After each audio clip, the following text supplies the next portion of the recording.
Hello everyone, welcome back to my channel. मैं प्रिया मिश्रा लेकर आई हूँ अपनों के लिए एक अमेजिंग जर्नी जो कि है कॉमर्स की दुनिया। तो बच्चों, हमने अकाउंटिंग प्रिंसिपल स्टार्ट कर दिया था, गैप को देख लिया था, अकाउंटिंग के कुछ कॉन्सेप्ट्स को देख लिए थे। आज हम स्टार्ट करने वाले हैं अकाउंटिंग स्टैंडर्ड। तो चलिए बिना देर करते हुए हम अपने टॉपिक की तरफ चलते हैं, अकाउंटिंग स्टैंडर्ड। तो अकाउंटिंग स्टैंडर्ड क्या होता है बच्चों?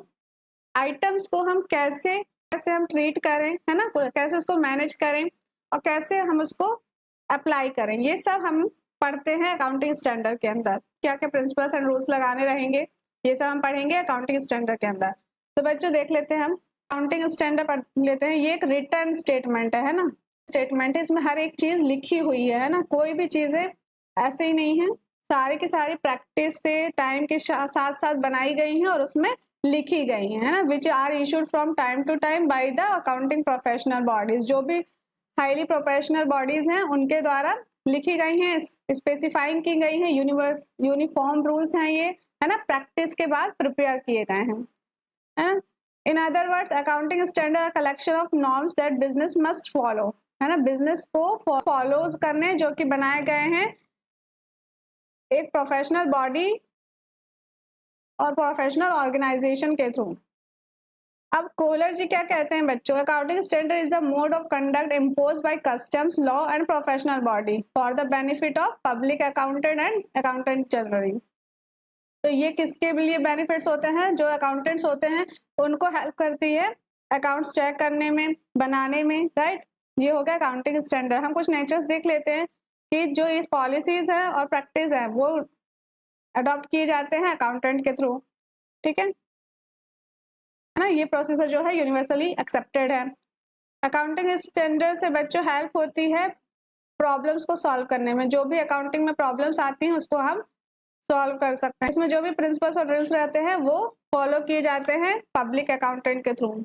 ये हो गया अकाउंटिंग फीचर्स। अब बेनिफिट देख लेते हैं। तो रिड्यूस कंफ्यूजन, ये कंफ्यूजन को कम करती है ना। Creation of financial report, then it reduce confusion due to multiple people creating the report. Confusion कैसे करती है बच्चों? अब कोई जरूरी तो नहीं है कि जो भी फाइनेंशियल रिपोर्ट बना रहे हैं वो कोई एक पर्सन होगा, है ना, वो अलग अलग पर्सन होंगे। तो अकाउंटिंग स्टैंडर्ड क्या करती है, जो भी रूल्स लिखे रहते हैं, जो प्रिंसिपल रहते हैं, वो सब उसी को फॉलो करते हैं ना। तो अगर एक ने बना के आधा छोड़ा है तो दूसरा वहीं से स्टार्ट करेगा, तो उसको कोई कंफ्यूजन नहीं होगी, है ना। तो ये हो गया कंफ्यूजन रिड्यूस करने का। कंपेरेबिलिटी, तो जब हम एक ही तरह से बना रहे हैं पूरे अपने अकाउंट्स और वो दूसरा बिजनेस वाला भी वैसे ही बना रहा है, तो हम कंपेयर कर सकते हैं एक दूसरे में, ठीक। यूनिफॉर्मिटी है, तो each transaction can be easily identify, है ना, हर ट्रांजेक्शन इजिली आइडेंटिफाई कर सकते हैं क्योंकि सबके सब क्या कर रहे हैं, अकाउंटिंग स्टैंडर्ड का यूज कर रहे हैं। Particular type of transaction will follow certain rules and, her transaction follow करेगा क्या, rules and standard record follow करेंगे जो अकाउंटिंग स्टैंडर्ड में दिया गया है। रिलायबिलिटी होती है, फेयर होता है, फ्रॉड नहीं होता है इसमें, और ट्रांसपेरेंट रहती है, तो सब शेयर होल्डर या सबको इजीली अंडरस्टैंड हो जाता है ये, और इन्वेस्ट कर सकते हैं वो, क्योंकि उनके सामने एक ट्रांसपेरेंसी रिपोर्ट रहती है। लिमिटेशन क्या क्या है? तो बच्चों लिमिटेशन जो है लैक ऑफ फ्लेक्सिबिलिटी है ना, इसमें कोई भी चीजें जल्दी जल्दी हम चेंज नहीं कर सकते हैं, है, ये एक पर्टिकुलर टाइम लेती है। ठीक, अगर कोई चेंज हमको करना भी, कोई लोग किसी को लगता है, कोई अकाउंटेंट को लगता है कि ये चीज इसमें गलत है और वो उसको चेंज कराना चाहता है, तो वो इतनी जल्दी चेंज नहीं होगा, है ना, बहुत लंबा प्रोसीजर होता है, तो डिफिकल्टी जाती है, तो थोड़ा सा फ्लेक्सिबिलिटी इसमें कम है ना। डिफिकल्ट फॉर मैनेजमेंट, तो डिफिकल्ट होता है बच्चों मैनेजमेंट के लिए, क्योंकि बहुत सारे अकाउंटिंग स्टैंडर्ड है, तो उनमें से कोई एक को चूज करना जो हम अपने लिए कर सकते हैं। तो अब हम अगर एक मेथड, क्योंकि हर मेथड का अपना अलग बेनिफिट है और अलग लिमिटेशंस है, तो उनमें से चूज करना डिफिकल्ट होता है। Scope, accounting standard can not override, है ना, मतलब बार बार उसको ओवरराइड नहीं किया जा सकता, है ना। Need to framed within the boundaries of, अब स्कोप है बच्चों, क्योंकि स्टैंडर्ड एएस को, अकाउंटिंग स्टैंडर्ड्स को ओवरराइड नहीं किया जा सकता है, ठीक है। तो ये हो गई इसकी लिमिटेशंस।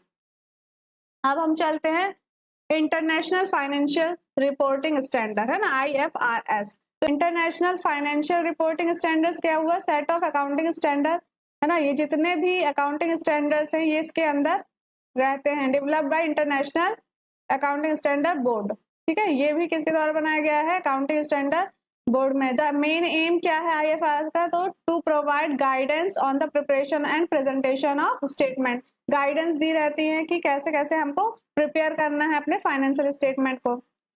IFRS जो है बच्चों वो 140 कंट्रीज में यूज हो रहा है ना, इंक्लूडिंग ऑस्ट्रेलिया, कनाडा, जापान है ना, and it's popularity in other countries also increase, है ना, और अदर कंट्रीज में भी इसकी पॉपुलैरिटी है। The main goal of IFRS क्या है, इम्प्रूव ट्रांसपेरेंसी, ट्रांसपेरेंसी को इम्प्रूव करना, कंसिस्टेंसी बनाए रखना, है ना, world making it is simpler and easy to investor. अगर ये एक जैसा रहेगा तो क्या होगा, सिंपल होगा और इजी होगा अंडरस्टैंड करने में इन्वेस्टर्स को, ठीक है। अब नीड क्या हुई हमको IFRS बनाने की, तो ये रिड्यूस करता है कॉस्ट को। अगर business use just one accounting standard, अगर कोई भी बिजनेस एक अकाउंटिंग स्टैंडर्ड यूज करता है तो they can keep from sending extra cash on making different financial paper for different countries, ठीक है। अब अगर कोई एक अकाउंटिंग स्टैंडर्ड यूज करता है तो अब लेकिन दूसरी जगह में दूसरा चल रहा होगा, है ना, तो एक्स्ट्रा कॉस्ट देना पड़ेगा, लगाना पड़ेगा, और डिफरेंट फाइनेंशियल पेपर्स मेंटेन करने पड़ेंगे डिफरेंट कंट्रीज के लिए। तो this is super helpful for world wide company, है ना, जो भी वर्ल्ड वाइड कंपनीज है उसके लिए हेल्पफुल होती हैं।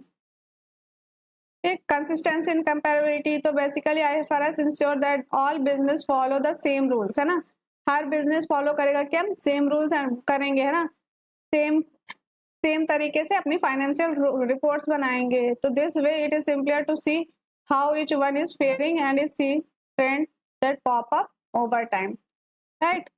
सारे बिजनेस एक ही तरह से सेम रूल यूज करेंगे तो कंपेयर करने में क्या होगा, इजी होगा। बेटर ट्रांसपेरेंसी, तो IFRS makes financial statement clear by forcing business to be more transparent and give through the similar information in the money statement, ठीक है। more नहीं तो when companies are upfront about their finance using IFRS they could get more money from investors, ठीक है। अब बच्चों IND-AS है ना, इंडिया का अकाउंटिंग स्टैंडर्ड होता है जो इसी सब चीजों को, क्योंकि अगर हम अकाउंटिंग स्टैंडर्ड यूज करेंगे तो क्या होगा, IFRS से थोड़ा सा चेंजेस रहते हैं, तो इसको मेंटेन करने के लिए इंडिया का एक अलग बना हुआ है इंडिया IAS, ठीक है। तो बच्चों आज के लिए इतना ही, हमने आज कवर कर लिया है अकाउंटिंग स्टैंडर्ड। नेक्स्ट वीडियो में हम कवर करने वाले हैं GST। आई होप आपको ये समझ में आ गया होगा। अब ये वीडियो पसंद आई हो तो please like, subscribe and share करिए। Thank you.